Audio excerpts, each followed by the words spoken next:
সবাই ঈদের নামাজ পড়ে আনন্দ করে বাড়ি বাড়ি যায়, ওমর দরজা লাগায় কান্না করে।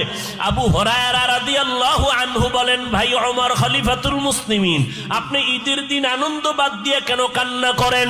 ওমরে ফারুক বলে, ভাই আবু হুরায়রা, কান্না কেন করি? আনন্দ তো ওই ব্যক্তি করবে যার কোনো চিন্তা পেরেশানি নাই।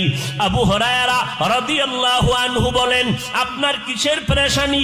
কয়, একটা মাস রোজা গেল, কবুল হলো কিনা চিন্তা, তারাবি পড়লাম কবুল হলো কিনা চিন্তা, তেলাওয়াত করলাম কবুল হলো কিনা পেরেশানি, জাহান্নাম থেকে নাজাত পেলাম কিনা চিন্তা। আবু হুরায়রা বলেন, খলিফাতুল মুসলিমিন, আল্লাহ তো আপনাদের 10 জনকে জান্নাতের টিকিট দান করেছেন, আবার এত চিন্তা কেন? ওমর ফারুক কান্না করে বলে, ভাই, যেই আল্লাহ জান্নাতের টিকিট দান করেছেন, ওই আল্লাহ যদি